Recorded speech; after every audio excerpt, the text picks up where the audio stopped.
محمد صلى الله عليه وسلم وشر الأمور محدثاتها وكل محدثة بدعة وكل بدعة ضلالة وكل ضلالة في النار. أعوذ بالله من الشيطان الرجيم. بسم الله الرحمن الرحيم.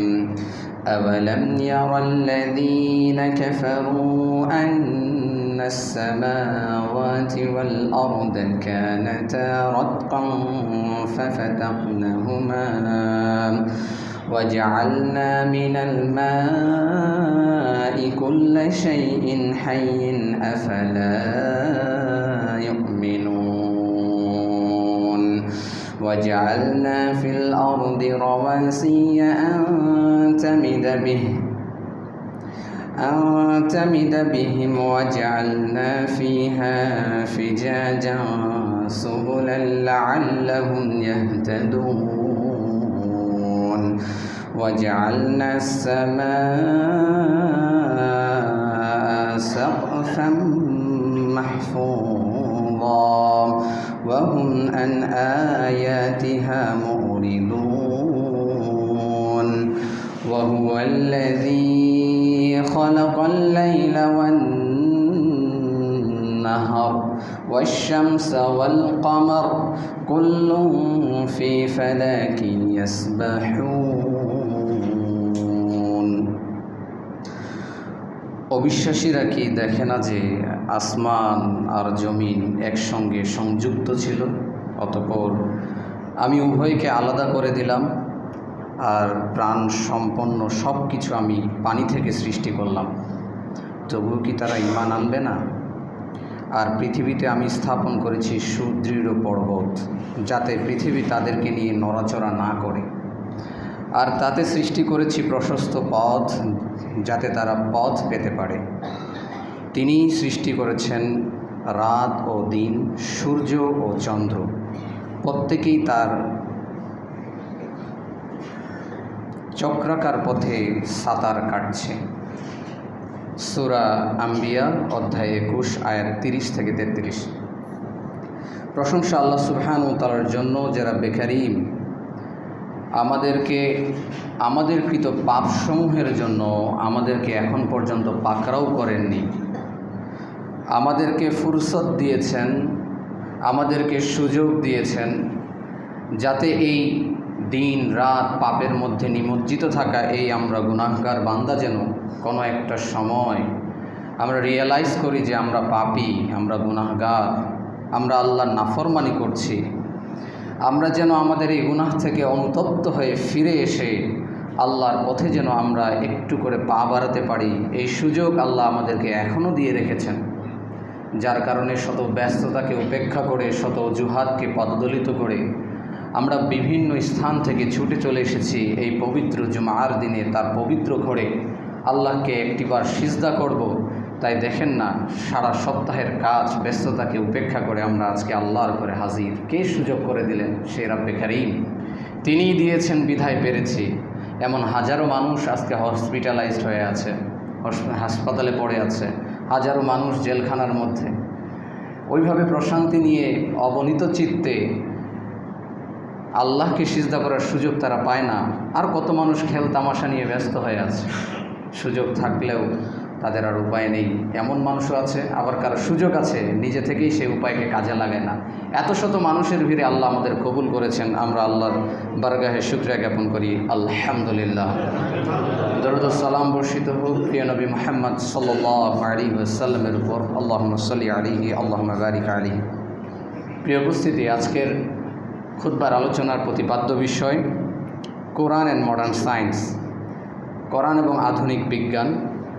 উক্ত শিরোনামে আল্লাহ সুবহানাহু ওয়া তাআলা যেন কোরআন এবং আধুনিক বিজ্ঞানের যেই সমস্ত তথ্য সায়েন্টিফিকলি প্রুভড, যেগুলো প্রমাণিত, কোনো হাইপোথিসিস নিয়ে আমরা কথা বলবো না, কারণ বিজ্ঞান মানে হাইপোথিসিস নিয়ে কথা বলে, বিজ্ঞান মানে অনুমান ভিত্তিক কথা বলে। আমরা সমস্ত অনুমান ভিত্তিক কথাকে বাদ দিয়ে যেই সমস্ত কথা বিজ্ঞান প্রমাণিত করেছে তা আসলে কি ইসলামের সাথে সামঞ্জস্যপূর্ণ নাকি ইসলামের সাথে বিরোধ, এতটুকু আমরা জানার চেষ্টা করব। যদিও সম্পূর্ণ আলোচনা করা পসিবল না, সময় সীমিত এবং সময়ে একটা সীমার মধ্যে আবদ্ধ, তাই আমরা অল্প সময় যতটুকু পারবো আমরা কোরআন এবং সায়েন্স নিয়ে আলোচনা করার চেষ্টা করব। ওয়া মা তৌফিকি ইল্লা বিল্লাহ আলাইহি তাওয়াক্কালতু ওয়া ইলাইহি উনীব। প্রিয় উপস্থিতি, 476 খ্রিস্টাব্দ, এটা চলছে 2000 সাল, তাই না? তার মানে আজ থেকে প্রায় 1600 বছর আগের কথা বলছি। 476 খ্রিস্টাব্দে ওয়েস্টার্ন রোমান এম্পায়ার, অর্থাৎ পশ্চিম রোম সাম্রাজ্য, যেটা ইউরোপ বলছি আমরা, এটার পতন ঘটে। আর এই পতন ঘটার পর থেকেই ইউরোপের অন্ধকার যুগ শুরু হয়। আমরা যেমন বলি আইয়ামে জাহেলিয়া, আরবদের অন্ধকার যুগ, ঠিক ইউরোপেরও কিন্তু একটা ডার্ক এজ আছে, তাদের একটা জামানা আছে যেটাকে অন্ধকার যুগ বলা হয়। এই অন্ধকার যুগ থেকে তারা বলে যে তারা 1500 শতকের পর, অর্থাৎ আজ থেকে 500 বছর আগে তারা এই অন্ধকার যুগকে কাটিয়ে উঠেছে।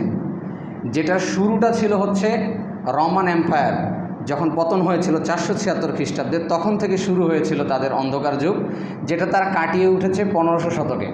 এবং আজকে তারা সায়েন্টিফিকলি অনেক দিক দিয়ে তারা এগিয়ে, ইভেন আমাদের চেয়ে অনেক এগিয়ে, যেটা আমরা দেখতে পাচ্ছি। মানে দুনিয়াবি দিকে, বস্তুবাদী, এই যে ম্যাটালিজম, বস্তুবাদ দুনিয়াতে তারা আমাদের চেয়ে অনেক এগিয়ে। তো তাদের এই অন্ধকার যুগটা এই 1000 বছরের একটা অন্ধকার যুগ। কিন্তু ইউরোপে অন্ধকার যুগ থাকলেও সেই সময়ে আরবের মধ্যে কিন্তু অন্ধকার যুগ ছিল না। কেন বলি?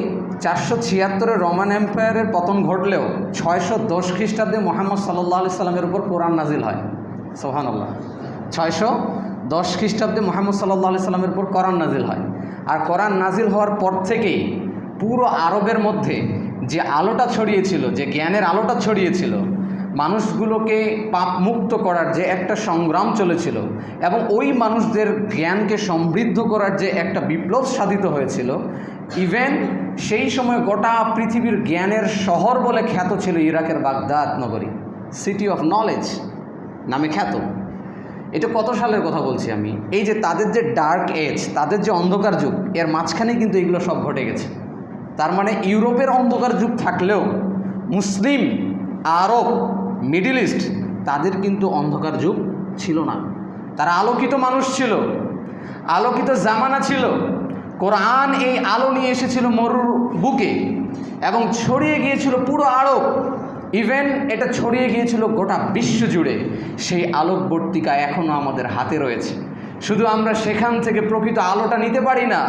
আমরা কোরআন দিয়ে শুধুমাত্র কুলখানি করা, কোরআন দিয়ে মানুষ মারা গেলে শুধুমাত্র কোরআন পড়া, কোরআন দিয়ে শুধুমাত্র ঝাড়ফুঁক করা, আর কোরআনের মধ্যে যে সেই কথাটা সবচেয়ে দামি লা ইলাহা ইল্লাল্লাহ, এটা দিয়ে ভিক্ষা করা, আর এটা দিয়ে ভোট চাওয়া, আর এই লা ইলাহা ইল্লাল্লাহ দিয়ে মাজার করা, জিকির করা ছাড়া আর আমরা কিচ্ছু করতে পারিনি।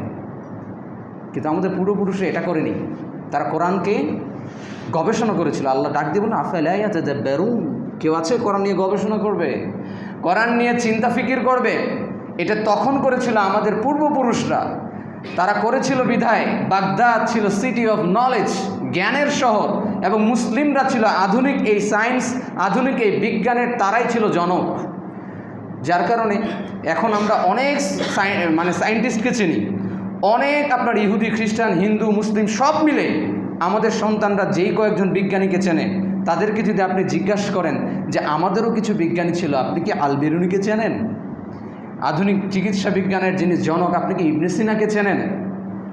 আপনি কি চেনেন এই সমস্ত বিজ্ঞানী যারা আমাদের ইতিপূর্বে চলে গিয়েছে? ওমর ইবনে খাইয়াম, তাদেরকে কে চেনে? আমরা চিনি না। এরা ছিল আমাদের পূর্বপুরুষ এবং আধুনিক বিজ্ঞানের তারাই ছিল জনক। এদেরকে আমরা চিনি না, আমাদের কাছ থেকে মুছে ফেলা হয়েছে। তারা আমাদের বাগদাদ নগরীকে ধ্বংস করেছে, তারা আমাদের জ্ঞানকে ছিনিয়ে নিয়েছে। তারা আজকে বিশ্ব শাসন করার মাধ্যম দিয়ে প্রত্যেকটা বিষয় নিয়ে গবেষণা তারা করছে। যখন আমাদের খেলাফত ছিল তখন আমরা গবেষণা করেছিলাম, আর আজকে বিশ্ব রাজনীতি তাদের হাতে, এই জন্য তারা আজকে গবেষণা করে, আর আমাদের সন্তানরা তাদেরকে চেনে। আর বিজ্ঞান মনস্ক হলেই তারা নাস্তিক হয়ে যায়। বিজ্ঞান মনস্ক হলে তারা নাস্তিক হয়ে যায়, তারা আর মুসলিমদের উপরে তারা ডিপেন্ডেবল থাকতে পারে না, বা মুসলিমের উপর ভরসা করতে পারে না, বা কোরআনের উপর ভরসা করতে পারে না, শুধুমাত্র তার নাস্তিকতার দিকে চলে যায়, অন্য ধর্মে তারা প্রভাবিত হয়। কিন্তু এটা তো আমাদের পরিস্থিতি হওয়ার কথা ছিল না। আমাদের ছিল একটা গৌরবময় ইতিহাস, যেটাকে আমরা ভুলতে বসেছি। আসুন আমরা একটু সংক্ষিপ্তভাবে জানার চেষ্টা করি, কোরআন এবং সায়েন্স কি বিরোধী? যে আমি নাস্তিক হব, মানে বিজ্ঞান মনস্ক হলে আমাকে নাস্তিক হতে হবে, কোরআনের বিরোধিতাই করতে হবে, এটাই কি কাম্য? নাকি কোরআন কখনোই বিজ্ঞানের সঙ্গে বিরোধ ছিল না, কখনোই কোরআন এবং সায়েন্সের লড়াই হয়নি? এটা আমরা জানার চেষ্টা করি। আল্লাহ আমাদের তৌফিক দান করুন, আল্লাহুম্মা আমিন। একদম আমরা যদি বলি কোরআন কিন্তু কোনো সায়েন্সের কিতাব না, যদিও আল্লাহ বলেছেন ইয়াসিন ওয়াল কুরআনিল হাকিম, আল্লাহ বলেছেন ইয়াসিন, এটা মুতাশাবিহাতের আয়াত। এরপর আল্লাহ সুবহানাহু ওয়া তাআলা বলছেন ওয়াল কুরআনিল হাকিম, আল্লাহ বলছেন আমি কসম করছি সায়েন্টিফিক কোরআনের। সুবহানাল্লাহ, কোরআনকে আল্লাহ বিজ্ঞানময় বলছে। হাকিম শব্দটি প্রজ্ঞাও বোঝায়, হাকিম শব্দের আরও অনেক অর্থ আছে, যার একটা হচ্ছে বিজ্ঞান। বিজ্ঞানময় কোরআনের আল্লাহ সুবহানাহু ওয়া তাআলা শপথ করছেন যে আমি বিজ্ঞানময় কোরআনের শপথ করছি। তার মানে কি কোরআন বিজ্ঞানের কিতাব? ন, বিজ্ঞানের কিতাব কোরআন না।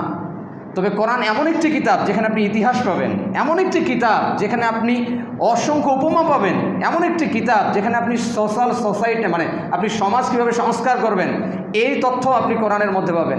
কোরআন এমন একটি কিতাব, একটি পথভ্রষ্ট মানুষকে কিভাবে নৈতিক শিক্ষায় তাকে আল্লাহর পথে ফিরিয়ে নিয়ে আসা যায়, হেদায়েতের পথে ফিরিয়ে নিয়ে আসা যায়, এই তথ্য পাবেন। কোরআন এমন একটি কিতাব, এই জগতের বাইরেও যে আরেকটা জগৎ আমাদের জন্য অপেক্ষা করছে এই তথ্যও এখানে পাবেন। কোরআন এমন একটি কিতাব যেখানে আপনি যেমন বস্তু সম্পর্কেও জ্ঞান পাবেন, এখানে আপনি আল্লাহ স্পিরিচুয়ালিটি যে রয়েছে, আধ্যাত্মিক জীবন, এটা সম্পর্কেও জ্ঞান পাবেন, অন্য জগৎ সম্পর্কেও জ্ঞান পাবেন। এমন একটি কিতাব, স্বয়ং সম্পূর্ণ একটি কিতাব হচ্ছে আল কোরআন, আল্লাহর কালাম। এটা কোনো সায়েন্সের শুধুমাত্র কিতাব না, এখানে সমস্ত বার্তা আল্লাহ সুবহানাহু ওয়া তাআলা মাল্টি টেলিগ্রাফ রূপে দিয়ে দিয়েছেন, বিস্তারিত না, অল্প অল্প করে, যেন জ্ঞানীরা সেটা নিয়ে গবেষণা করে বিস্তারিত জ্ঞান সেখান থেকে লাভ করতে পারে। এটা হচ্ছে এমন কিতাব। এখন মনে করেন যে আপনার সিলেবাসে 5টা বই আছে, বাংলা, ইংরেজি, গণিত আছে, মনে করেন আছে একটা সমাজ, একটা আছে বিজ্ঞান, থাকে না আমাদের সিলেবাসে কারিকুলাম, শিক্ষা কারিকুলামে। তো একজন শিক্ষার্থী সে বিজ্ঞান মনস্ক এবং সব কিছু বিজ্ঞান দ্বারা ভেরিফাই করতে চায়, সব কিছু যাচাই করবে সে বিজ্ঞান দিয়ে, যদি বিজ্ঞানের সঙ্গে মিলে নিব, আর যদি বিজ্ঞানের সঙ্গে না মিলে নিব না, মানে নাস্তিকদের যে মেন্টালিটি আর কি। মনে করেন আপনার এই ধরনের একটা মেন্টালিটির লোক বা একজন স্টুডেন্ট স্কুলে পড়ে, তো ওই 5টা সাবজেক্টের মধ্যে সে শুধুমাত্র বিজ্ঞান নিয়ে পড়ে থাকে। এখন সে শুধুমাত্র বিজ্ঞানের পড়াই পড়ে এবং বিজ্ঞানের পরীক্ষায় সে অংশগ্রহণ করবে। তাকে যদি বলা হয় বাংলা পড়াও পড়বে না, কেন? বাংলা কোনো বৈজ্ঞানিক বই না, মানে বিজ্ঞান দিয়ে বাংলা সঠিক না বেঠিক এটা যাচাই করা যায় না। অতএব বাংলা যেহেতু বিজ্ঞানের কথা বলেন এটা বাদ, ইংরেজি যেহেতু বিজ্ঞানের কথা বলেন এটা বাদ। এই ধরনের লজিক দিয়ে যদি কেউ পরীক্ষায় অ্যাটেন্ড না করে বলেন, কেউ কি তাকে পাশ করাবে? কেউ কি তাকে বলবে বুদ্ধিমান ছেলে? কেউ কি বলবে সফল ছেলে, ভালো ছেলে বা জ্ঞানী ছেলে? বলবে না, সবাই বলবে বোকা। আর ওইটা ভিন্ন জিনিস, এটা ভিন্ন জিনিস, এবং সব মিলেই তোমাকে পাশ করতে হবে, সব কিছুর জ্ঞানী তোমার কাছে থাকতে হবে, এটা দিয়ে আরেকটা তোমাকে যাচাই করা যাবে না। ঠিক তেমনিভাবে কোরআন প্রত্যেকটা বিষয় যদি আপনি সায়েন্স খোঁজা শুরু করেন, ইসলামের প্রত্যেকটা বিষয় যদি আপনি বিজ্ঞান খোঁজা শুরু করেন, তখন আপনি এই ট্র্যাপে পড়ে গিয়েছেন। তখন গিয়েই নাস্তিকরা পথভ্রষ্ট হয়ে যায়। ওরা মনে করে সব কিছু কোরআনে থাকতে হবে, একদম বিজ্ঞানময়ী হয়, সব কিছু বিজ্ঞানের আওতায় থাকতে হবে। ঠিক আছে, কোরআনকে কোরআনের জায়গায় থাকতে দেন, বিজ্ঞানটা বিজ্ঞানের জায়গায় থাকতে দেন। কোরআন বিজ্ঞান নিয়ে আলোচনা করছে, ওইটা নিয়ে আপনি কথা বলেন, কিন্তু প্রত্যেকটা জিনিস যদি আপনি বিজ্ঞান দ্বারা আপনি আল্লাহ আছে না না এটা বিজ্ঞান দিয়ে প্রমাণ করতে হবে, কিয়ামত বিজ্ঞান দিয়ে তাকদীর বিজ্ঞান দিয়ে প্রমাণ করতে হবে, যদি এইখানে যান এবং আপনি ইসলামকে বাইসাইড করে দেন, তখন আপনি ওই স্টুডেন্টের মতো যে অন্যান্য সাবজেক্টকে বাদ দিয়ে শুধুমাত্র বিজ্ঞান নিয়ে সে সফল হতে চায়। এটা যেমন সম্ভব না, ঠিক তেমনিভাবে নাস্তিকদের এই মেন্টালিটিও আসলে বাতিল ছাড়া আর কিছুই না। কোরআন এসেছে মানুষের হেদায়েতের জন্য, মূল কথা। আল্লাহ বলছেন সূরা বাকারা অধ্যায় 2 আয়াত 185, আল্লাহ বলছেন শাহরু রমাদানাল্লাযী উনজিলা ফীহিল কুরআন হুদাল লিন-নাস ওয়া বাইয়িনাতিন মিনাল হুদা ওয়াল ফুরকান। কোরআন রমজান মাসে আল্লাহ সুবহানাহু ওয়া তাআলা দিয়েছেন। আল্লাহ কোরআনকে এই জন্য পাঠিয়েছে যেন মানুষের জন্য হেদায়েত। কোরআন হচ্ছে ফুরকান, মানুষকে সত্য এবং মিথ্যার পথ দেখিয়ে দিবে, যে এটা হক, এটা বাতিল, এটা ঠিক, এটা ভুল, এটা সুন্নাহ, আর এটা সুন্নাহর বাইরে, এটা তাওহীদ, এটা তাওহীদের বাইরে, এটা জাহেলিয়াত। এটা কোরআন মানুষকে দেখিয়ে দিবে, যাতে এই সামান্য এই সামান্য বয়সের অল্প একটু সময়ের দুনিয়া থেকে যখন চলে যাবে, এই বান্দা যখন মৃত্যুবরণ করবে, তখন যেন তার একটা ইনফিনিটি লাইফ অর্থাৎ পরকাল জীবনটা যেন তার ধ্বংস না হয়ে যায়, এটাই আমাদের কাছে কোরআন চায়। এটা হচ্ছে মূল বার্তা। এ তো অল্প সময়ের জন্য আমরা আছি। যেই বিজ্ঞানী চিকিৎসা বিজ্ঞান নিয়ে গবেষণা করেছে, এমন কোন সায়েন্টিস্ট আছে যে এখন পর্যন্ত বেঁচে আছে আর কেমন পর্যন্ত বেঁচে থাকবে? তাকে তো যেতে হবে। আপনি যত বড় বিজ্ঞানী হন, যা কিছু আবিষ্কার করেন না কেন, আপনাকে কেউ অমরত্ব দিতে পারবে না। আপনাকে যেতে হবে। গোটা পৃথিবীকে আল্লাহ ধ্বংস করবে, সায়েন্সকে ধ্বংস করে দেবে আল্লাহ সুবহানাহু ওয়া তাআলা। তার মানে সায়েন্স তো কোনো মুখ্য বিষয় না, বরঞ্চ এই পৃথিবীতে লাস্ট হেদায়েতপ্রাপ্ত ব্যক্তি যেদিন আর থাকবে না, সেদিন আল্লাহ এই গোটা পৃথিবীকে ধ্বংস করে দিবে। এই পুরো বস্তুবাদকে আল্লাহ সুবহানাহু ওয়া তাআলা ধস নামিয়ে দিবে। গোটা পৃথিবী থাকবে না, আসমান থাকবে না। তার মানে সায়েন্সও থাকতেছে না, কিছুই থাকতেছে না। তার মানে এটা মুখ্য বিষয় না। মুখ্য বিষয় হচ্ছে এর পরের যে জীবনটা আছে, সেই জীবনটাতে কে সফলতা অর্জন করতে পারছে, এটাই হচ্ছে কোরআনের মূল মেসেজ। ওয়াল্লাযী বা'আসা ফিল উম্মিয়িনা রাসূলাম মিনহুম ইয়াতলু আলাইহিম আয়াতিহি ওয়া ইউযাক্কিহিম ওয়া ইউআল্লিমুহুল কিতাবা ওয়াল হিকমা। সূরা জুমা অধ্যায় ৬২ আয়াত ২ এর মধ্যে আল্লাহ বলছেন, আমি তাদের মধ্য থেকে একজন নিরক্ষর ব্যক্তিকে নবী হিসেবে মনোনীত করেছি এবং আমি তাকে ওহী প্রাপ্ত করেছি যেন সে মানুষদেরকে পুত পবিত্র করতে পারে, জাহেলিয়াত থেকে ফিরিয়ে নিয়ে আসতে পারে, মুশরিক থেকে ফিরিয়ে নিয়ে এসে তাওহীদবাদী মুসলিমে যেন রূপান্তর করতে পারে, সেজন্য তার পরকালকে সমৃদ্ধ করতে পারে। এটা হচ্ছে কোরআন আসার মূল কারণ। অতএব কোরআনকে আমরা কখনোই সায়েন্সের কিতাব যেন মনে না করি। কিন্তু কোরআন কিছু সায়েন্স নিয়ে কথা বলে, যেই কথাগুলো আসলে প্রকৃতপক্ষে সায়েন্সের বিরোধী নাকি সায়েন্সের সঙ্গে সামঞ্জস্যপূর্ণ, এটা নিয়ে আমরা অল্প কিছুক্ষণ আলোচনা করি। আল্লাহ আমাদের তৌফিক দান করুন। প্রিয় উপস্থিতি, আমরা শুরুর দিকে চলে যাই। The beginning of the universe, মানে ইউনিভার্স যখন তৈরি হয়, সৃষ্টি হয়, ওই জায়গায় চলে যায়। স্টিফেন হকিং বিংশ শতাব্দীর একজন বড় বিজ্ঞানী। তিনি তার একটি বই ব্রিফ হিস্টোরি অফ টাইম, এই কিতাবের মধ্যে একটা মূল মেসেজ দেওয়ার চেষ্টা করেছে যে এই পুরো পৃথিবী একসময় একটি ছোট্ট বিন্দুতে ছিল।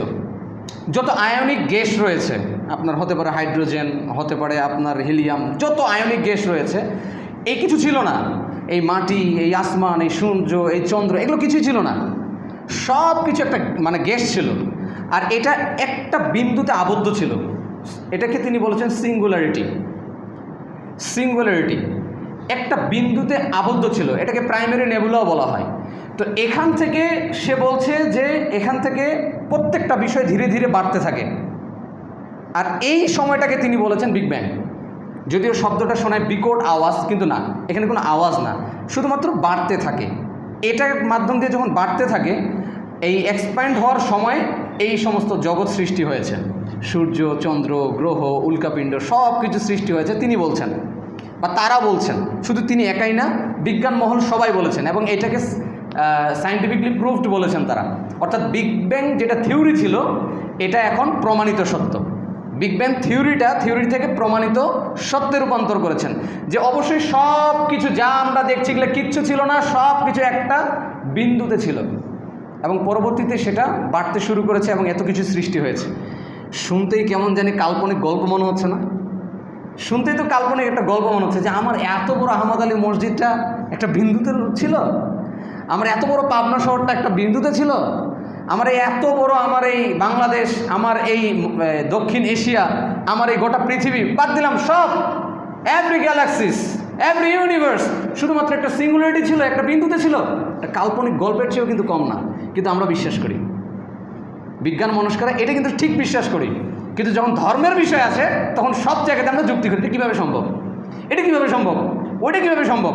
কিন্তু এটা যদি আমরা সুস্থ মস্তিষ্কে ভাবি, এটা কীভাবে সম্ভব যে এত কিছু শুধুমাত্র একটা বিন্দুতে ছিল। এটা যুক্তি দিয়ে যদি আমরা প্রমাণ করতে চাই, তাহলে কিন্তু যুক্তি দিয়ে তার প্রমাণ করতে পারবে না, একটা সচেতন মস্তিষ্কে এটা ধরবে না।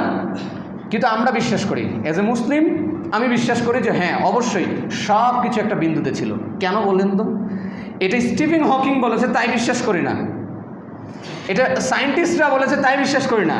বিকজ আমার আল্লাহ আমাকে বলেছে, আমাদের আল্লাহ আমাদেরকে বলেছে। কথা জানেন, তিনি মেনশন করেছেন সূরা আম্বিয়া অধ্যায় 21 আয়াত 30, আওয়ালাম ইয়ারাল্লাযিনা কাফারু আন্নাস সামাওয়াতি ওয়াল আরদ কানাতা রাতকান ফাফাতাকনাহুমা।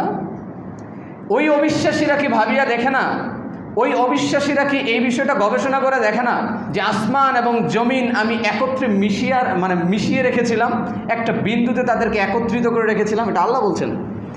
বিশ্বাস করেন, আপনাদের এই গবেষণা তো এই 1900 সালের গবেষণা, মানে আজ থেকে 70 বছর, 80 বছর, 100 বছর আগেরকার গবেষণা। আর এই কোরআনের আয়াতটি নাজিল হয়েছে আজ থেকে প্রায় 1500 বছর আগে। কিভাবে সম্ভব? কিভাবে সম্ভব যে এটা মানুষ বিলিভ করবে যে আসমান জমিন এক জায়গায় ছিল?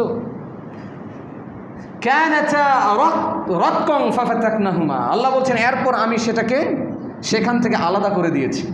ঠিক বিগ ব্যাং যেই কথাটা হাজার হাজার গবেষণা এবং বিশাল ব্যাপক বই লিখে যেটা প্রমাণ করতে চেয়েছে, মূল কথাটা কোরআন ওই মূল কথাটাই এক আয়াতের মধ্যে দিয়ে দিয়েছে। সুবহানাল্লাহ, এত বড় বড় গবেষণা একটা আয়াতে, দ্যাটস এনাফ।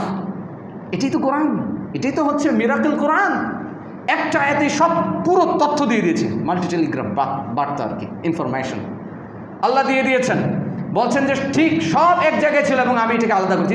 স্টিফেন হকিং এটা কিন্তু বলেনি যে এটা একটা সিঙ্গুলারিটি ছিল, অনেক বছর যাবৎ ছিল, তখন সময় ছিল না, স্পেস ছিল না, কিচ্ছু ছিল না। কিন্তু এটা কখন থেকে সময় এবং স্পেস ধারণ করা শুরু করলো, এইটার কিন্তু কোনো তিনি উত্তর দেননি। উনি বলছে প্রাকৃতিকভাবে হয়েছে, কিন্তু আমরা জানি কোনো রিজন ছাড়া, উইদাউট রিজন কোনো কিছুই এই বিশ্বে সংগঠিত হয় না, কোনো রিজন ছাড়া হয় না। তাহলে রিজনটা কোথায়, যেটা বিজ্ঞানীরা দিতে পারেনি? কিন্তু আমরা বিশ্বাস করি সেই রিজনটা হচ্ছে স্বয়ং আল্লাহ সুবহানাহু ওয়া তাআলা। তিনি বলেছেন অতএব হয়েছেন, কুন ফায়াকুন। আল্লাহ বলেছেন হও, তাই হয়ে গেছে। আমাদের কাছে সব কিছুর মেসেজ আছে, আলহামদুলিল্লাহ সুম্মা আলহামদুলিল্লাহ। তাহলে এই বিষয়টা ক্লিয়ার যে এইভাবে বিগ ব্যাং শুরু হয়ে যায় এবং কোরআন এটাকে বলছে যে right, this is right information, এটা ঠিক আছে, এই ইনফরমেশনটা ঠিক আছে। এবার আসেন, এই যে এক্সপ্যান্ড হওয়ার শুরু করলো, প্রসারিত হওয়া শুরু করলো, এখন পর্যন্ত যে বিশ্ব প্রসারিত হচ্ছে এটা সায়েন্স বলছে এখন পর্যন্ত। অর্থাৎ একটা যদি আপনি বোমা ফোটান, সেটা যখন ফুটে তখন কিন্তু এর বিভিন্ন অংশ বিভিন্ন জায়গায় ছড়িয়ে ছিটে যায়। এটাকে যদি আপনি স্লো মোশন করেন, দেখবেন যে এটা এইভাবে আস্তে আস্তে আস্তে আস্তে আস্তে আস্তে দূরে সরে যাচ্ছে। স্লো মোশনে যদি আপনি ভিডিও ক্যাপচার করে আপনি দেখেন, তাহলে দেখবেন আস্তে আস্তে দূরে সরে যাচ্ছে, আর এক সময় গিয়ে এক জায়গায় শেষ হয়ে যায়। কিন্তু বিশ্ব ওই যে বিগ ব্যাং, আজ থেকে আমরা বলছি যে 13.8 বিলিয়ন বছর আগে যে বিশ্বটা সৃষ্টি হয়েছিল, এটা এখন পর্যন্ত যাচ্ছে। তার মানে এখন পর্যন্ত এটা প্রসারিত হচ্ছে হচ্ছে হচ্ছে। 1922 সাল আলেকজান্ডার ফ্রিডম্যান, তিনি যখন প্রথম আইনস্টাইনের থিওরি থেকে বা তার যে ফিল্ড ইকুয়েশন, এই সমীকরণ থেকে যখন এটা প্রমাণ করার চেষ্টা করছিলেন, যে আসলেই তিনি একটা ডায়াগ্রাম রেডি করছিলেন যে বিশ্বটা এখনও সম্প্রসারিত হচ্ছে, এখনও প্রসারিত হচ্ছে, তখন আইনস্টাইন তার এই গবেষণাগুলোকে বেকার মনে করেছিল, যে তার বোকা।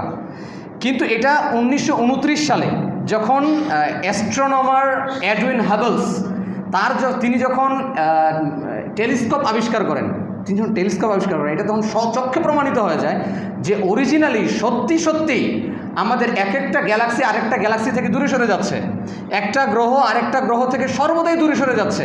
এবং এই ঘটনাটাকে তিনি বলেছেন যে রেড শিফট, অর্থাৎ এক জায়গা থেকে আরেক জায়গায় সরে যাচ্ছে এবং লাল বর্ণগুলো বেগুনির দিকে সরে যাচ্ছে।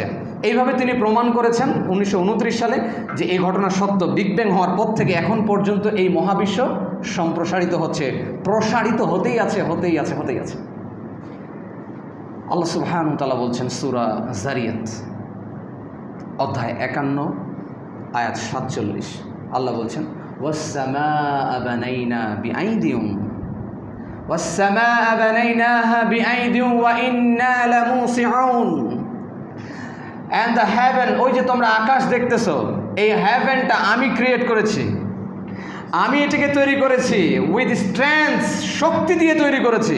এটা সামান্য কিছু বিষয় না যে আসমানকে তুমি ঠুমকে মনে করছো, এটা কোনো ঠুমকো বিষয় না, এটাকে আমি আমার শক্তি দ্বারা তৈরি করেছি। And indeed we are expander. আল্লাহ বলছেন যে অবশ্যই আমরা এই বিশ্বকে সম্প্রসারণ করেছি। এখন পর্যন্ত এটা সম্প্রসারিত হচ্ছে, অর্থাৎ এটা এক জায়গায় ছিল, এটাকে আল্লাহ সুবহানাহু ওয়া তাআলা সম্প্রসারণ করেছেন, প্রসারিত করেছেন আল্লাহ সুবহানাহু ওয়া তাআলা, এখন পর্যন্ত সেটা কন্টিনিউ করছে। সুবহানাল্লাহিল আযীম। অর্থাৎ তাদের যেগুলো প্রমাণিত সত্য, এটা কখনোই কোরআনের সঙ্গে বিরোধ না, কোরআনের সঙ্গে সামঞ্জস্যপূর্ণ। আরেকটা বিষয় বলি, এবার দেখেন যে এই যে সম্প্রসারণ হতে হতে হতে হতে চন্দ্র সৃষ্টি হলো, সূর্য সৃষ্টি হলো, অন্যান্য চন্দ্র সূর্য কথা বাদ, আমাদের মিল্কি ওয়ে গ্যালাক্সির কথা ভাবি। আমাদের যেটা মিল্কি ওয়ে গ্যালাক্সি, এই মিল্কি ওয়ে গ্যালাক্সির মধ্যে একটা সূর্য যেটা আমরা দেখছি, এটাই আমাদের প্রাণবিন্দু, প্রাণ কেন্দ্র আমরা বলছি। এই সূর্য, এই চন্দ্র, এই পৃথিবী আল্লাহ সৃষ্টি করেছেন। আল্লাহ বলছেন আল্লাহুল্লাযী খালাকাস সামাওয়াতি ওয়াল আরদ ফি সিত্তাতি আইয়াম সুম্মা ইস্তাওয়া আলাল আরশ। আল্লাহ বলছেন যে তিনি আল্লাহ, যিনি এই আসমান সৃষ্টি করেছেন, জমিন সৃষ্টি করেছেন, 6 দিনে তিনি এটা সৃষ্টি করেছেন। সুবহানাল্লাহ। আইয়াম শব্দটি এটা বহুবচন, আসলে দিন 24 ঘন্টার দিন না, কারণ তখন তো সূর্যই ছিল না, তাহলে 24 ঘন্টার দিন কখন আসবে, রাইট? অর্থাৎ আল্লাহ আইয়াম বলতে কোনো একটা লম্বা সময় পিরিয়ডকে বুঝিয়েছেন। ঠিক যেমনিভাবে আমরা বলি আইয়ামে জাহেলিয়া, তার মানে কি জাহেলিয়াতের দিন না, আমরা বুঝাই জাহেলিয়াতের যুগ, মানে একটা লম্বা সময়। তো আল্লাহ এখানে আইয়াম শব্দ দিয়ে লম্বা সময় বুঝিয়েছেন, যে আল্লাহ 6টি লম্বা সময় দ্বারা এই মহাজগৎকে সৃষ্টি করেছেন। এবং আমাদের বিজ্ঞানীরাও বলে যে হ্যাঁ, এক সময় খুব উত্তপ্ত ছিল, এক সময় আবার বরফ ছিল, এক সময় পানি ছিল, এভাবে বিভিন্ন ক্যাটাগরিতে আমাদের বিজ্ঞানীরা ভাগ করেছে। দেন আমাদের এরকম একটা সুজলা সুফলা শস্য শ্যামলা একটা গ্রহ আমরা পেয়েছি, আলহামদুলিল্লাহ। তো আল্লাহ বলছেন যে আমি এটা সমস্ত কিছু চন্দ্র সূর্য সব 6 দিনে সৃষ্টি করেছি, এটা আল্লাহ বলছেন। ঠিক আছে, তো এই চন্দ্র সূর্য এটা নিয়ে একটু কথা বলি। সূর্য সেই মিশরীয় যুগ থেকে, মিশরে কিন্তু সবার প্রথম কিন্তু সায়েন্সের একটা উদ্ভাবন ঘটে অনেক বছর আগে, হাজার হাজার বছর আগে।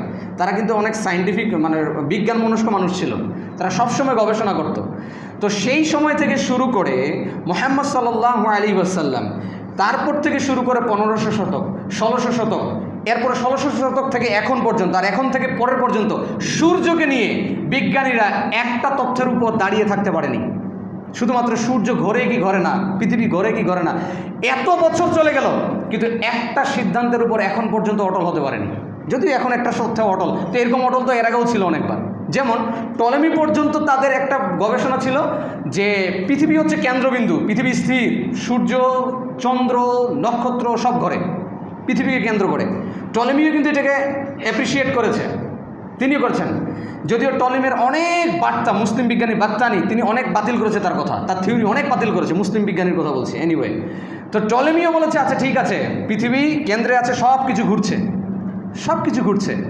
তারপর থেকে এই শত শত বছর পর পর্যন্ত, আপনি যদি সামনের দিকে এগিয়ে যান শত শত বছর পর্যন্ত, 1512 সালের কথা বলি, কপারনিকাস যখন আসলো, তিনি তখন বলছেন যে পৃথিবী ঘুরছে, সূর্য এক জায়গায় স্থির। কপারনিকাস। এরপরে কেপলার আসলো, 100 বছর পরের ঘটনা বলছে। এরপরে কেপলার আসলো, কেপলার এসে বলছে শুধুমাত্র পৃথিবী ঘুরছে এমনটা না, পৃথিবী আবার নিজে নিজেও ঘুরছে। তার মানে বার্ষিক গতি তো হচ্ছেই, এর সাথে সাথে আহ্নিক গতিও হচ্ছে, উপবৃত্ত আকারে তারা ঘুরছে, এটা কেপলার বলছে। এখন পর্যন্ত লাস্ট যখন সোলার অ্যাপেক্স আসলো, তারপরে আমরা জানছি আরে না, সূর্যও ঘুরছে, চন্দ্রও ঘুরছে, পৃথিবীও ঘুরছে, সবাই ঘুরছে, সব কিছু ঘুরছে। এটা এখন সোলার অ্যাপেক্স আসার পরে আমরা জানতে পারছি। কিন্তু কোরআন কি বারবার এভাবে সিদ্ধান্ত পরিবর্তন করে? কোরআন কি বারবার সায়েন্সের দিকে তাকিয়ে তার কথাকে পরিবর্তন করে? নেভার, কখনোই না। কোরআন বলছে সূরা আম্বিয়া, যেটা আমি তিলাওয়াত করেছিলাম, সূরা আম্বিয়া অধ্যায় 21 আয়াত 33, আল্লাহ সুবহানাহু ওয়া তাআলা, এখানে আল্লাহ সুবহানাহু ওয়া তাআলা বলছেন যে আল্লাহ সুবহানাহু ওয়া তাআলা সৃষ্টি করেছেন লাইলা ওয়ান নাহার ওয়াশ শামসা ওয়াল কমার হুয়াল্লাযী খালাকাস সামাওয়াতি ওয়াল আরদ। আল্লাহ বলছেন যে আল্লাহ আসমান জমিন যেমন সৃষ্টি করেছেন এবং এটাকে আলাদা করেছেন, আল্লাহ সুবহানাহু ওয়া তাআলা পরবর্তীতে বলছেন হুয়াল্লাযী খালাকাল লাইলা ওয়ান নাহার ওয়াশ শামসা ওয়াল কমার। লাইলা ওয়ান নাহার, রাত এবং দিন আল্লাহ সৃষ্টি করেছেন। তো রাত এবং দিন কোথায় হয়? অবশ্যই পৃথিবীতে হয়। আমরা যে রাত এবং দিন দেখি, এটা কি বুধ গ্রহের রাত এবং দিন দেখি? না। মঙ্গল গ্রহের দেখি? না। আমরা যে রাত এবং দিনটা দেখছি, এটা পৃথিবীতেই হচ্ছে। তো আল্লাহ বলছেন আমি রাত এবং দিন সৃষ্টি করেছি, মানে যেই রাত এবং দিন পৃথিবীতে হচ্ছে, এই পৃথিবীটাকেও আমি সৃষ্টি করেছি। ওয়াশ-শামসা ওয়াল কমার, এবং এই রাত এবং দিনের সাথে সূর্য এবং চন্দ্রের একটা কানেকশন রয়েছে। এবং এই সূর্য চন্দ্র পৃথিবী সব কিছু আমি সৃষ্টি করেছি। কুল্লুন ফি ফালাকি ইয়াসবাহুন। আর এই সূর্য চন্দ্র পৃথিবী সব কিছুকে আমি আল্লাহ সুবহানাহু ওয়া তাআলা ঘোরাতেই আছি। তারা নিজস্ব কক্ষপথে সর্বদা সাঁতার কাটতে আছে। সুবহানাল্লাহ। কে বললেন? আল্লাহ। ওই 1500 বছর আগে বলেছে, আর এটার কোনো পরিবর্তন হয়নি। আজকে এই 21 শতাব্দীতে এসে আমরা এটাকে মেনে নিচ্ছি সোলার অ্যাপেক্স পাওয়ার পরে, যে ইয়েস, অবশ্যই সূর্যও কিন্তু মিল্কি ওয়ে গ্যালাক্সিকে কেন্দ্র করে ঘুরছে, সূর্যও ঘুরছে, চন্দ্রও ঘুরছে, পৃথিবীও ঘুরছে, সব কিছুই ঘুরতে আছে। তার মানে সায়েন্সের যেখানে মানে ঠিকানা শেষ, সায়েন্সের কাজ যেখানে শেষ, সেখান থেকে কোরআন বা ইসলাম বা আল্লাহর দেওয়া নলেজের যাত্রা শুরু। তার মানে তুমি কখনোই কোরআনের যাত্রার সামনে আসতে পারবে না। তোমার গবেষণা যেখানে শেষ হয়ে যাবে, সেখানে গিয়ে দেখবে যে অলরেডি কোরআন এবং সায়েন্স ওই কথাটা, কোরআন তার এই সায়েন্সের কথাটা অলরেডি সেই জায়গাতে বলে দিয়েছে, তাও আবার 1500 বছর আগে। সম্মানিত প্রিয় উপস্থিতি, আসুন, এই সূর্য আমরা বলছি প্রাণ সঞ্চারের একটা মূল মানে মৌলিক বিষয় সূর্য। সূর্য না হলে এত কিছু প্রাণ হতো না, এটা ঠিক। আল্লাহ আবার বলছে যে এই প্রাণগুলোকে আমি পানি দিয়ে সৃষ্টি করেছি। আমি, আপনি, আমাদের পরিবার, আমাদের গাছপালার সমূহ, আমাদের যে গৃহপালিত পশু, আশেপাশে যত জীব দেখছি, আল্লাহ বলছেন আমি সব কিছুকে পানি থেকে সৃষ্টি করেছি। আল্লাহ বলছে ওয়াজআলনা মিনাল মাই কুল্লা শাইইন হাই আফালা ইউমিনুন, আমি প্রাণবন্ত সমস্ত প্রাণীকে পানি দ্বারাই সৃষ্টি করেছি। তারা কি তারপরে ঈমান আনবে না? আচ্ছা, পানি দ্বারা সৃষ্টি করেছে, কিন্তু ঈমান আনার কি আছে? আচ্ছা ঠিক আছে, পানি দিয়ে সৃষ্টি করেছে, আল্লাহ বলছে এরপরও কি ঈমান আনবে না? তার মানে যেই সময় আল্লাহ এই কথাটা বলছেন, সেই সময় আসলে যে একটা প্রাণী পানি দিয়ে সৃষ্টি, এটা গবেষণা করার কোনো উপায় নাই। কিন্তু আজকের জামানায় যখন আমরা জানছি যে জীব দেহের একটা মৌলিক উপাদান হচ্ছে সাইটোপ্লাজম, আর এই সাইটোপ্লাজমের 80% 80% হচ্ছে পানি। সুবহানাল্লাহ। আমরা জানি পানির অপর নাম কি? জীবন। পানির অপর নাম জীবন। পানি ছাড়া আমরা বাঁচতে পারবো না। পানি দ্বারাই আমরা সর্বদাই আমরা পানির মধ্যে মানে পানির মুখাপেক্ষী হয়ে আছি সর্বদাই। আল্লাহ আমাদেরকে করে দিয়েছেন, আমরা চলতে পারি না পানি ছাড়া। আল্লাহ বলছেন আমি তোমাকেও সৃষ্টি করেছি পানি দিয়ে। সুবহানাল্লাহ। এবং সায়েন্সও তাই বলছে, সাইটোপ্লাজমে 80% সমস্ত কিছুই পানি। এবার বলি, শুধু পানি হলে কি একটা প্রাণ হয়? এই বিষয়টা একটু খেয়াল করার চেষ্টা করেন। না, একটা প্রোটিন অণু থেকে একটু কথা বলার চেষ্টা করি। প্রাণহীন প্রোটিন অণু, প্রাণহীন প্রোটিন মানে যেটা কষে থাকে, এই প্রোটিন অণু তৈরি হওয়ার জন্য প্রাণহীন একটা প্রোটিন অণুতে 5টি উপাদান থাকে। যেমন আমি বলি carbon, oxygen, nitrogen, hydrogen, sulphur.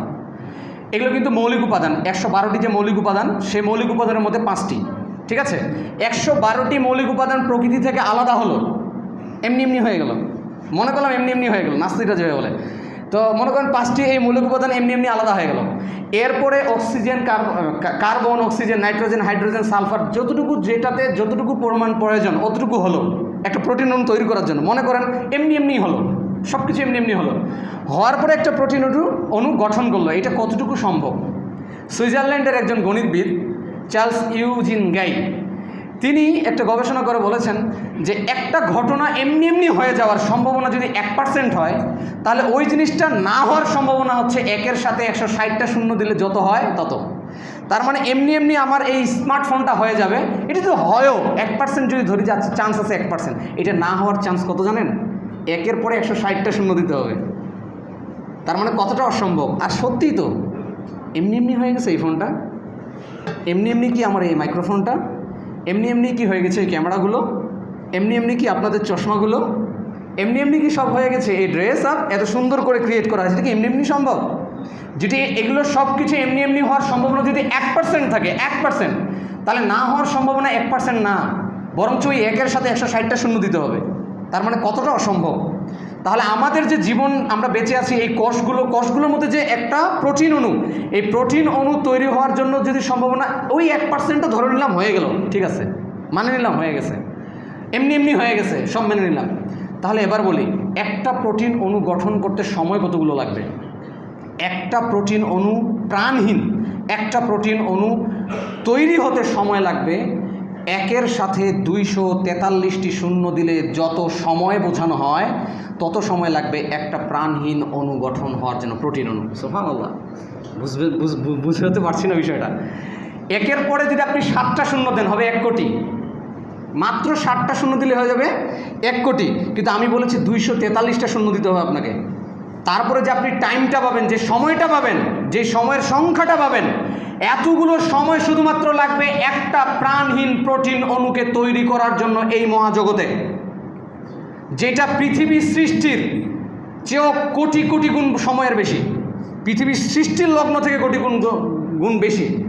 ওকে, একটা প্রোটিন অণু, তাও প্রাণহীন, একটা প্রোটিন অণু, আর একটা কোষের মধ্যে একটা প্রোটিন অণু থাকে না, প্রায় 10 ট্রিলিয়ন প্রোটিন অণু থাকে। 10 ট্রিলিয়ন, 1 ট্রিলিয়ন সমান 1 লক্ষ কোটি, 1 লক্ষ কোটি, তাহলে 10 লক্ষ কোটি একটা কোষে থাকে। আর মানব দেহে কোষ কতগুলো থাকে? প্রায় 30 থেকে 40 ট্রিলিয়ন, মানে 30 থেকে 40 লক্ষ কোটি কোষ দিয়ে আমি আপনি গঠিত। বয়সের নিয়াতে কম বেশি আপনি আমি গঠিত। তার মানে আপনি চিন্তা করতে পারেন কতগুলো অণু দ্বারা আমরা সৃষ্টি, প্রোটিন অণু, কোষ দ্বারা, আর এগুলোর জন্য কত সময় প্রয়োজন। এই পুরো হোল লাইফ, গোটা পৃথিবীর সময় দিল একটা অণু সৃষ্টি হওয়া সম্ভব না। যদি হয়ও তাও প্রাণ নাই। প্রাণ আসলো কোথা থেকে? প্রাণহীন নির্জীব একটা অণু, নির্জীব একটি কোষ, সেখানে আবার প্রাণ আসলো কোথা থেকে? তার মানে গোটা বিশ্বজগৎ যদি চেষ্টা করে, তার বয়স সীমা নিয়ে কেউই একটা প্রোটিন অণু সৃষ্টি করতে পারবে না। সংখ্যাটা দেখেছেন? আপনার দেশের নেতা এতগুলো টাকা পাচার করেনি, হাজার হাজার কোটি টাকা পাচার করেছেন আপনার দেশ থেকে, কিন্তু এই সংখ্যাগুলো দেখেছেন? 30-40 লক্ষ কোটি। এক একটা কোষে আবার থাকে 10 ট্রিলিয়ন, অর্থাৎ 10 লক্ষ কোটি। এত সময় লাগবে শুধুমাত্র অণু কোষ গঠন হওয়ার জন্য, অথচ আল্লাহ সুবহানাহু ওয়া তাআলা মাত্র 9 মাসের মধ্যে আমাদের একটা দেহ গঠন করে ফেলছেন। সুবহানাল্লাহ। 120 দিনের মাথাতে আল্লাহ সুবহানাহু ওয়া তাআলা আমাদের এই নির্জীব দেহের মধ্যে প্রাণ সঞ্চার করে দিচ্ছেন। আল্লাহু আকবার। কেমনে হয় এই সমস্ত কিছু? সায়েন্স দ্বারা কখনোই এগুলোর সঠিক উত্তর, সদুত্তর কোশ্চিনকালও পাওয়া সম্ভব না। কিন্তু আমরা বুঝি। আল্লাহ বলেছেন, প্রায় 8 জায়গাতে আল্লাহ সুবহানাহু ওয়া তাআলা বলেছেন, আল্লাহ আকাশ এবং জমিন সৃষ্টি করছে। বাদিউস সামাওয়াতি ওয়াল আরদ, আসমান এবং জমিন আল্লাহ সুবহানাহু ওয়া তাআলা সৃষ্টি করেছেন। আল্লাহ যখন কোনো কিছু করতে চান, ফাইযা কাযা আমরান, যখন তিনি কোনো কিছু করতে চান, শুধুমাত্র তাকে বলতে হয় কুন ফায়াকুন, তিনি বলেন যে হও। সমস্ত প্রাকৃতিক নিয়মকে অ্যাভয়েড করে, সমস্ত নিয়ম কানুনের জিঞ্জিরকে ছিন্ন ভিন্ন করে আল্লাহর হুকুম সবার প্রথমে কায়েম হয়। অতএব সায়েন্সের যে এই সময়ের ধরাবাঁধা যে সময়গুলো, এগুলো যদি একজন সায়েন্টিস্টকে বলা হয় তুমি একটা পরমাণু গঠন করো, সারা পৃথিবীর মানুষ মিলে, সারা পৃথিবীর বয়স মিলে এটা সম্ভব না। কিন্তু আল্লাহ যদি একবার বলে কুন ফায়াকুন, তুমি হও, তাহলে সমস্ত নিয়ম বাধা সমস্ত কিছু উপেক্ষা করে আল্লাহর হুকুম আগেই বাস্তবায়ন হয়। সুবহানাল্লাহ। যার কারণে এরকম একটা দেহ হয়। আর একই সাথে কত মানুষ, আমাদের কত মা প্রেগনেন্ট থাকে, একই সাথে কত মানুষ পৃথিবীতে আসে, একই সাথে আমরা কিভাবে গড়ে উঠছি। ভাই, আমরা যে বেঁচে আছি এটা ভাবাই অকল্পনীয়।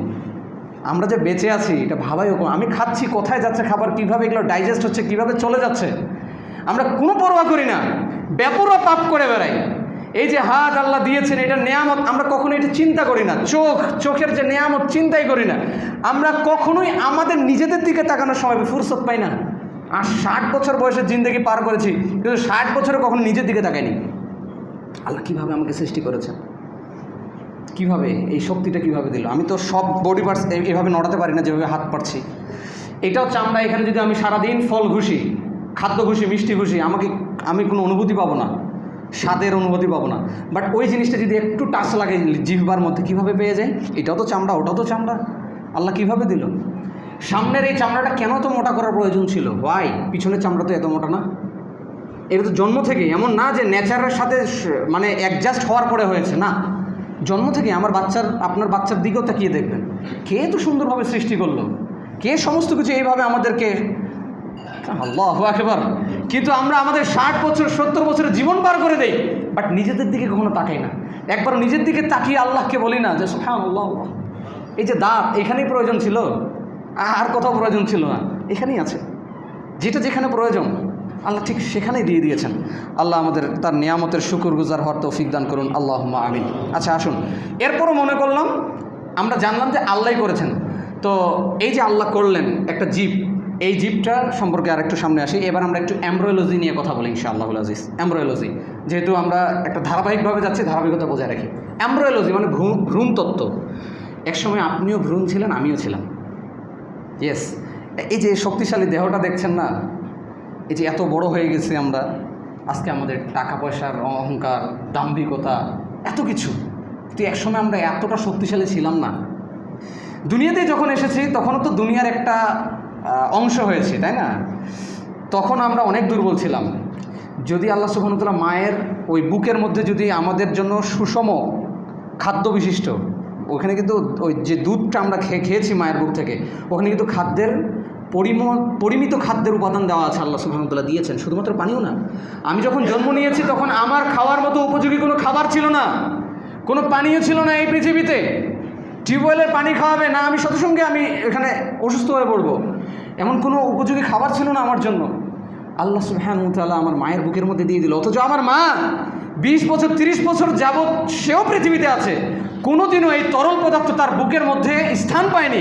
আমি পৃথিবীতে আসার মাধ্যমে সঙ্গে সঙ্গে কোথা থেকে এই দুধের ঝর্ণাধারা আসলো? আল্লাহু আকবার। এমনি এমনি হয়ে গেল, সব কিছু এমনি এমনি হয় না। আল্লাহ সুবহানাহু ওয়া তাআলার সম্পূর্ণ আল্লাহ সুবহানাহু ওয়া তাআলার পরিকল্পনা। তিনি এত সুন্দরভাবে সমস্ত কিছুগুলোকে সাজিয়ে দিয়েছেন, গুছিয়ে দিয়েছেন, শৃঙ্খলাবদ্ধ করে দিয়েছেন। সুবহানাল্লাহিল আযীম।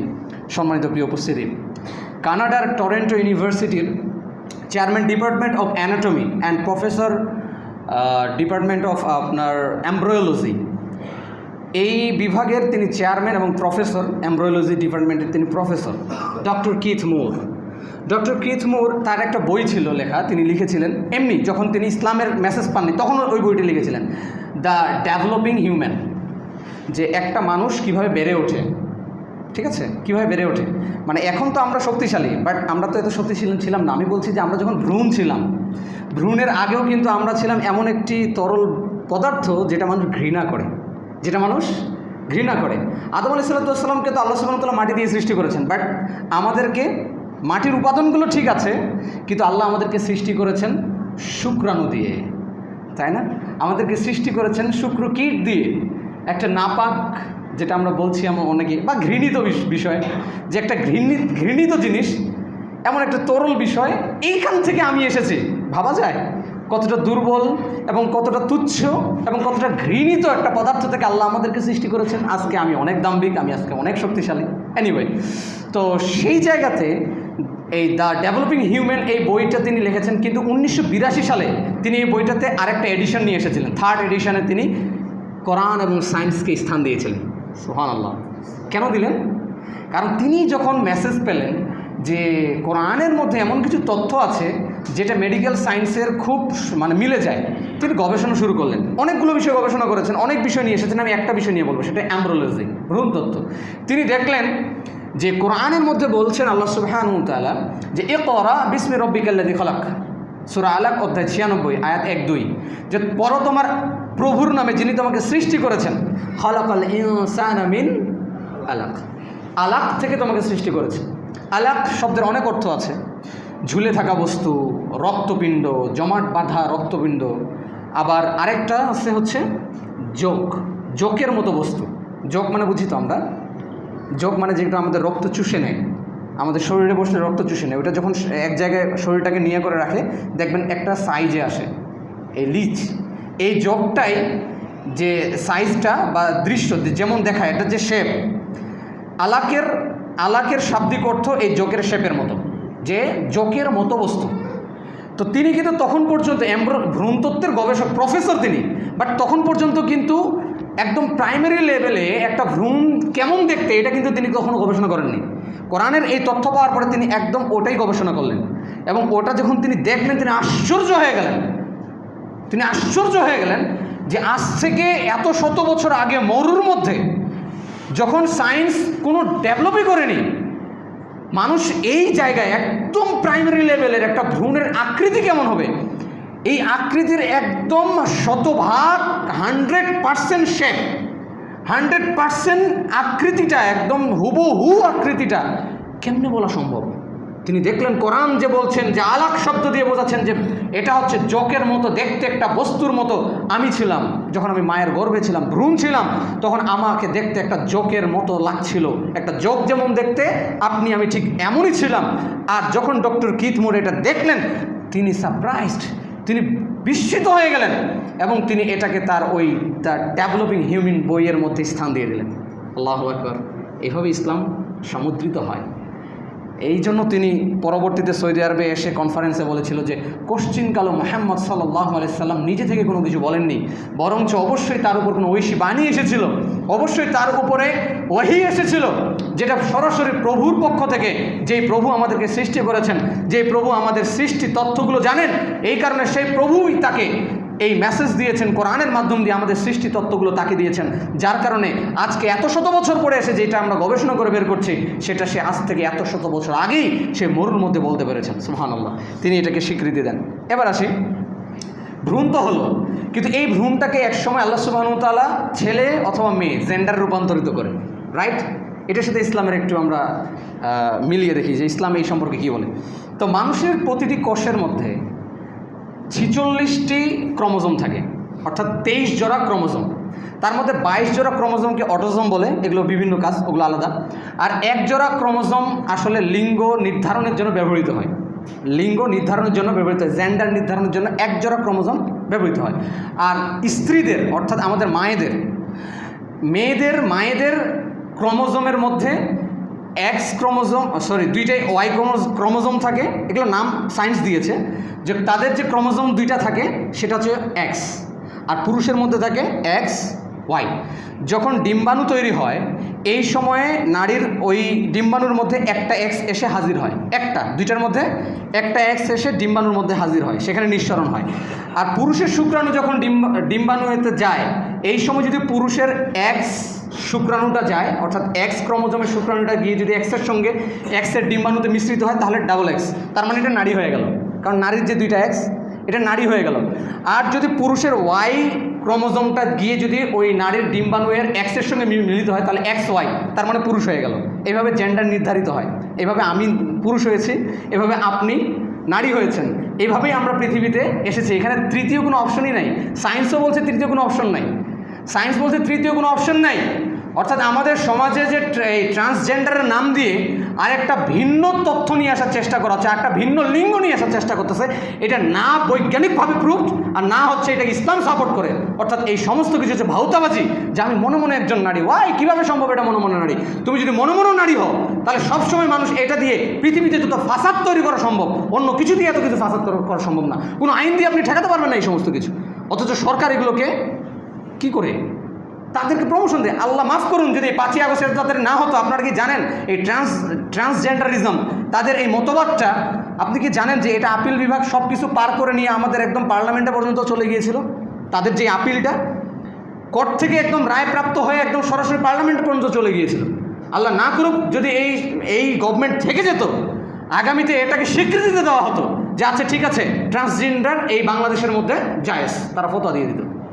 আল্লাহ আমাদেরকে বাঁচিয়েছেন, আল্লাহ শুকরিয়া, আলহামদুলিল্লাহ। তাহলে আমরা জানলাম, তাহলে একজন নারী একজন পুরুষ হওয়ার জন্য আসলে কার ভূমিকা বেশি, পুরুষের না নারীর? পুরুষের, কারণ নারীর তো দুইটাই এক্স ক্রোমোজোম। পুরুষের আমার যদি এক্স ক্রোমোজোম গিয়ে মিলিত হয় আমার স্ত্রীর ডিম্বাণুয়ে, তাহলে ওখানে মেয়ে হবে, তাহলে আমি এখানে ভূমিকা রাখলাম, রাইট? আর আমার যদি ওয়াই ক্রোমোজোম যায় তাহলে আমার একটা ছেলে হবে, তাহলে এখানে ভূমিকা কার বেশি? আমার। কিন্তু আপনি একটু ইতিহাসের দিকে ফিরে যান, পূর্বের দিকে ফিরে যান, আমাদের নানা নানি দাদা দাদি তাদের দিকে ফিরে যান। যদি একের পর একটা দুইটা তিনটা পাঁচটা ছয়টা মেয়ে হয়েছে, 10 কার? বৌমার। 10 কার? বৌমার। তার ছেলের কোনো দোষ নাই, মেয়েরই দোষ। তুই আরেকটা বিয়ে করে নিয়ে আয়, ওখানে কিন্তু ওখানেও মেয়ে, আবার 10 কার? মেয়েরই দোষ। কিন্তু ইসলাম আজ থেকে 1500 বছর আগে, প্রায় 1500 বছর আগে এই বিষয়টা ক্লারিফাই করে দিয়েছে। এখানে মেয়ের কোনো দোষ নাই, এখানে মেয়েদের কোনো দোষ নাই, মেয়েদের উপরে ডিপেন্ড হয় না। যদি দোষ দিতেই হয়, দোষ তো কারোর উপর দিতে চাচ্ছি না আমরা, এটা আল্লাহ চেয়েছেন তাই হয়, রাইট? কিন্তু যদি দোষ দিতেই হয় তাহলে পুরুষকে দেন না। কেন আপনার বৌমাকে দোষ দিচ্ছেন? আপনার ছেলেকে বলেন। দোষ যদি দিতেই হয়, আমরা তো দোষ দিতে চাই না, আল্লাহ চেয়েছেন তাই হয়েছে। কিন্তু যদি দোষ দিতে হয় তাহলে আপনার ছেলেকে দেন। এইভাবে বাংলার জমিনে হাজার হাজার নারী নিবৃত্তে নীরবে কত যে নির্যাতনের শিকার হয়েছে, কত নারী যে সংসার ভেঙে গিয়েছে। যারা এই কাজটা করেছে জ্ঞানহীনতার পরিচয় দিয়েছে, আল্লাহ তাদের সবাইকে মাফ করুন, আল্লাহুম্মা আমিন। কিন্তু কোরআন এই ধরনের উদ্ভট কল্প কাহিনীকে কখনোই মেনে নেয়নি। কোরআন বলছে যদি কারো দোষ থাকে তাহলে ছেলেরই আছে। কেন বলছি? সূরা নাজম অধ্যায় 53 আয়াত 45-46 আল্লাহ বলছেন, ওয়া ইন্নাহু খালাকাজ যাওজাইনি যাকারা ওয়াল উনসা, এবং নিশ্চয়ই আমি জোড়া সৃষ্টি করি, পুরুষ নারী। আল্লাহ বলছেন মিন নুতফাতিন ইযা তুমনা, আল্লাহ বলছেন আমি নুতফা থেকে তৈরি করি, যেটা যখন এটা নিক্ষিপ্ত হয় আমি নুতফা থেকে তৈরি করি। নুতফা হচ্ছে পুরুষের শুক্রাণু, নুতফা শব্দ দিয়ে বোঝানো হয় পুরুষের শুক্রাণু। এটা যখন স্থলিত হয়, এটা যখন নিক্ষিপ্ত হয়, আমি এই শুক্রাণু দিয়েই আমি হয় পুরুষ সৃষ্টি করি, না হলে নারী সৃষ্টি করি। সুবহানাল্লাহ। যেটা আজকের সায়েন্স বলছে, ক্রোমোজোম দিয়ে আমরা জানলাম, সেটা আজ থেকে 1500 বছর আগে আমার আল্লাহ সুবহানাহু ওয়া তাআলা কোরআনের মধ্যে খুব চমৎকারভাবে মেনশন করে দিয়েছে। আলহামদুলিল্লাহ, সুম্মা আলহামদুলিল্লাহ। এবার আসেন, মানুষ তো তৈরি হয়ে গেল, তাই না? মানুষটা তৈরি হয়ে গেল, ঠিক আছে, পুরুষ অথবা নারী হলো। এবার একটা বিষয় নিয়ে আসি, সেটা হচ্ছে ফিঙ্গারপ্রিন্টস। আমাদেরকে আল্লাহ সুবহানাহু সৃষ্টি করেছেন না, ইয়া আইয়ুহাল ইনসানু মা গাররাকা রাব্বিকাল কারীম, তুমি তোমার রবের কাছ থেকে কি বিষয়ে তুমি উদাসীন হয়ে আছো। আল্লাযী খালাকাকা ফাসাওয়াকা ফাআদালাক ফি আইয়ি সূরাতিন মা শাআ রাক্কাব। আল্লাহ বলছেন যে আমি তোমার রব সম্পর্কে তোমাকে কিসে গাফেল করে রাখলো, অথচ আমি তোমাকে সৃষ্টি করেছি, আমি তোমাকে সুসামঞ্জস্য করেছি, তোমার যেটা আকৃতি প্রয়োজন সেটাকে আমি সুন্দরভাবে দিয়ে দিয়েছি। আমি তো তোমাকে ক্রিয়েট করেছি, যদি সিজদা করতে হয় আমাকে করো না, আমি তো তোমাকে অক্সিজেন দিচ্ছি। যদি প্রশংসা করতে হয় আমার করো না। তোমার সমস্ত চাওয়া পাওয়া আকাঙ্ক্ষা কে পূরণ করে? আমি তো তোমার করি না। সদা সর্বদাই দুঃখ পেলে কাকে ডাকো? আমাকেই তো ডাকো না। কিন্তু সুখের সম্পর্ক ভুলে যাও কেন? আল্লাহ বারবার আমাদেরকে রিয়েলাইজ করার জন্য বলছে, আর আমি তোমার ক্রিয়েটর। যদি তোমার অভিযোগ থাকে আমাকে বলো, আমি তোমার ক্রিয়েটর। যদি সিজদা করতে হয় আমাকে করো, আমি তোমার ক্রিয়েটর। যদি কোনো বিধান মেনে চলতেই হয় তাহলে আমার বিধান মেনে চলো। তুমি মানুষের বিধান মানো কেন? কে তোমাকে সৃষ্টি করেছে? আমি তো সৃষ্টি করেছি না, তো মানুষ সৃষ্টি করেছে। বলো, কোন মানুষ তোমাকে সৃষ্টি করেছে? কোন পীর তোমাকে সৃষ্টি করেছে? কে তোমাকে সৃষ্টি করেছে? আমি করেছি, আল্লাহ। অর্থাৎ তোমার সমস্ত কিছুর মধ্যে আমাকে প্রায়োরিটি দাও না, আমি যা বলেছি সেটা নিয়ে চলো না, আল্লাহ বলছে। ঠিক আছে, তো আল্লাহ আমাকে এমনভাবে সৃষ্টি করেছেন যে আমার যে আঙুলের ডগাতে যে ফিঙ্গারপ্রিন্টস, এটাকেও আল্লাহ সুবহানাহু ওয়া তাআলা সুবিন্যস্ত করেছেন। আমরা 1880 সালের দিকে ফ্রান্সিস গল্ড এর গবেষণার পর থেকে আমরা জানি যে মানুষের একজনের ফিঙ্গারপ্রিন্টসের সঙ্গে আরেকজনের ফিঙ্গারপ্রিন্টসের কোনো মিল নেই। আমাদের কিন্তু আগে ছিল এইভাবে টিকসই দিত আমাদের বাপদাদারা, যারা স্বাক্ষর ছিল না, যারা সিগনেচার করতে পারতো না, তারা এইভাবে টিপসই দিত। আমি জানি না এটা আবার কোথায় গিয়ে মানে পরে এটা কিভাবে, মানে এটা যে উনারই, এটা কিভাবে তারা জানতো আমি জানি না, মানে এটা প্রমাণ করতে কীভাবে। এখন তো বায়োমেট্রিক পদ্ধতিতে এটা হলেই মেনে নেয়, তাই না? আমি যখন ফোনের মধ্যে লক স্ক্রিন যদি আমি ফিঙ্গারপ্রিন্টস দিই, আমারটা হলে এটা সঙ্গে সঙ্গে খুলে যায়, আর অন্যেরটা হলে খুলে না। কিন্তু আমরা যে পেপারে টিকসই দিতাম, এটা যে কীভাবে মিলাতো তা জানি না। তবে ফিঙ্গারপ্রিন্টস যে একজনের সঙ্গে মিলে না, এইটা কিন্তু মানুষের জ্ঞান তখন থেকেই ছিল যে একটার সাথে আরেকটা মিলে না। এই কিছুদিন আগে, কিন্তু আগের মানুষ জানতো না। 1880 আগের মানুষগুলো এগুলো জানতো না। আজকের জামানাতে ফিঙ্গারপ্রিন্টসের মাধ্যম দিয়ে মানুষকে আইডেন্টিফাই করা মানে যতভাবে, মানে যেভাবে সম্ভব বা যেভাবে একদম নির্ভুল, সেটা অন্য কোনোভাবে খুব একটু কঠিন। আমাদের যে আই রেটিনা, এটাকে নেওয়া, আমাদের ফিঙ্গারপ্রিন্টস নেওয়া, এটা দিয়ে খুব সহজ হয়ে গেছে।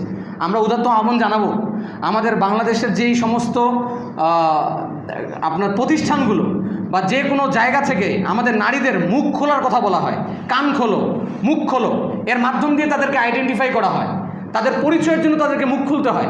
কিন্তু এটা প্রয়োজন নাই তো, দেশ তো অনেক এগিয়ে গিয়েছে, অনেক এগিয়ে গিয়েছে, আমরা তো সায়েন্স অনেক ডেভেলপ করছি।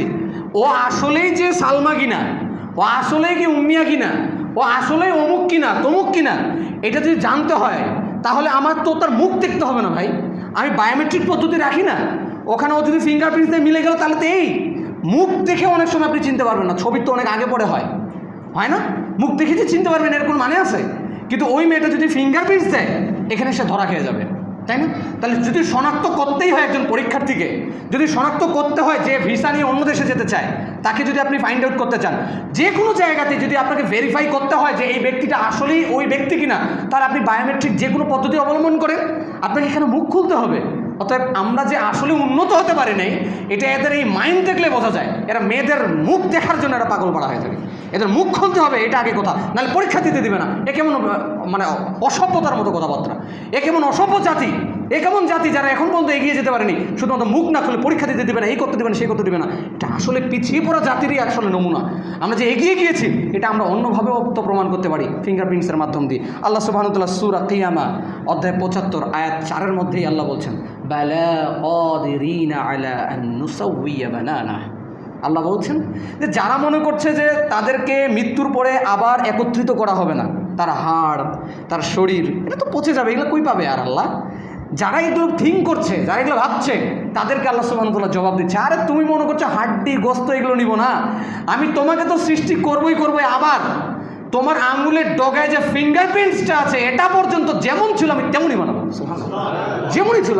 আমি আয়াতটা নিয়ে একটু ভেবেছি, আমরা বলি না তোর পা থেকে মাথা পর্যন্ত দেখে নিব, এইভাবে বলি না, মাথা এবং পা এটা তো মানায়, কিন্তু আল্লাহ পা এবং মাথা না বলে আল্লাহ বলছে তোমার আঙুলের ডগা। এই কথাটা কেন বললাম যে আমি আঙুলের ডগা পর্যন্ত যেমন ছিল তেমন বানাবো?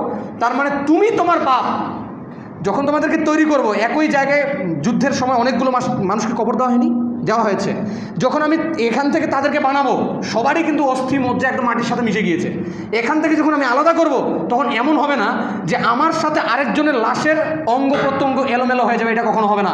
আল্লাহ বলছেন তোমরা যদি 10 জনের লাশ একই মাটিতে যদি দাফন হয়, 10 জনকে আমি আবার আগের মতো বানাবো, একজনের অঙ্গ প্রত্যঙ্গ আরেকজনের কাছে যাবে না, যেই অঙ্গ প্রত্যঙ্গ নিয়ে উঠেছে তার সেটাই থাকবে আইডেন্টি। আল্লাহ সুবহানাহু ওয়া তাআলা এখানে ফিঙ্গারপ্রিন্টসের কথা বলছে, তোমার আঙুলের ডগা পর্যন্ত আমি ঠিক রাখবো।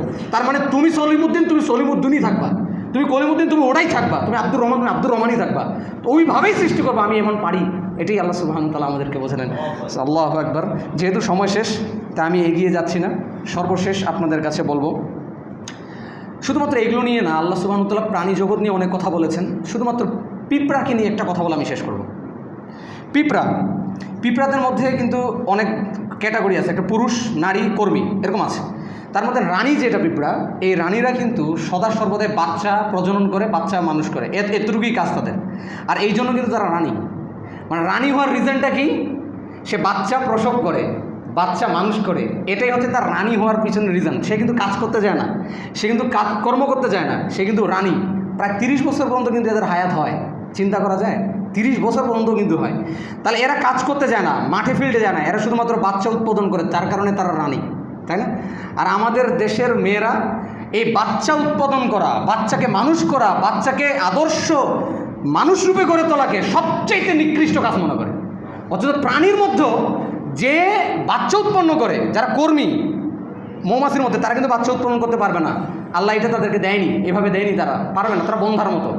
যারা উৎপাদন করতে পারে, আল্লাহ সুবহানাহু ওয়া তাআলা যাকে ক্ষমতা দিয়েছে, ওই নারীর মৌমাছি রানীর মতো জীবনযাপন করে।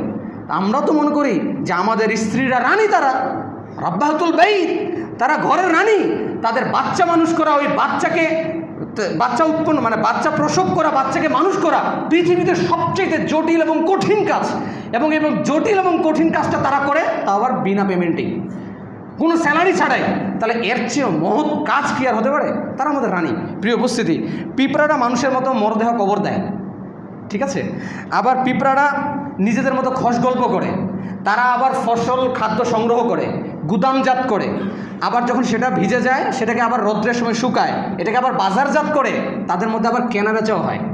এটা আমি বলছি না, এখনকার সায়েন্স বলছে, তাদের মধ্যে কেনা বেচাও হয়।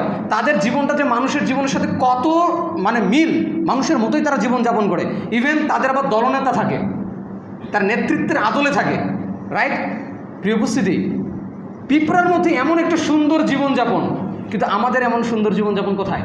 আমাদের মতোই তারাও জীবনযাপন করছে, মাশাআল্লাহ। এত বুদ্ধিমান হচ্ছে পিঁপড়া। সূরা নামল অধ্যায় 27 আয়াত 17-18 মধ্যে আল্লাহ সুবহানাহু ওয়া তাআলা এটাই মেনশন করেছে। আল্লাহ সুবহানাহু ওয়া তাআলা এখানে একটা ঘটনা বলছেন যে সুলাইমান যখন যাচ্ছিল, ওয়াদান নামল, যখন এই পিঁপড়ার উপত্যকার দিক দিয়ে যাচ্ছিল ঠিক তার সৈন্যবাহিনী নিয়ে, ওই সময় ওইখানে একটা পিঁপড়ার সেনাপতি ছিল, পিঁপড়ার নেতা ছিল। ওই নেতা বাকি নামলদেরকে, বাকি পিঁপড়াদেরকে বলতেছিল যে তোমরা এই জায়গা থেকে সরে যাও, তোমরা এখান থেকে একটা নিরাপদ স্থানে চলে যাও, না হলে সুলাইমানের দলেরা আমাদেরকে না বুঝেই, না জেনেই, না জেনে আমাদেরকে পিষ্ট করে ফেলতে পারে। কারণ আমরা অনেক সময় হাঁটতে গিয়ে পিঁপড়াকে পিষ্ট করবে, আমরা তো জানি না, মানে সুলাইমান এটা ইচ্ছা করে করবে না, তার সেনাবাহিনী ইচ্ছা করে করবে না, কিন্তু তোমরা নিরাপদ স্থানে চলে যাও, না হলে আমরা মারা পড়বো। আর এই কথাটা আল্লাহ সুবহানাহু ওয়া তাআলা কোরআনের মধ্যে মেনশন করছেন। আল্লাহু আকবার। তার মানে পিঁপড়া যে একটা বুদ্ধিমান প্রাণী, পিঁপড়াদের যে বুদ্ধি আছে, তারা যে সমাজবদ্ধ জীবনযাপন করে, এটা কোরআনের এক আয়াতেই আল্লাহ বলে দিয়েছেন। আর সায়েন্সকে এটা বছরের পর বছর গবেষণা করতে হয়।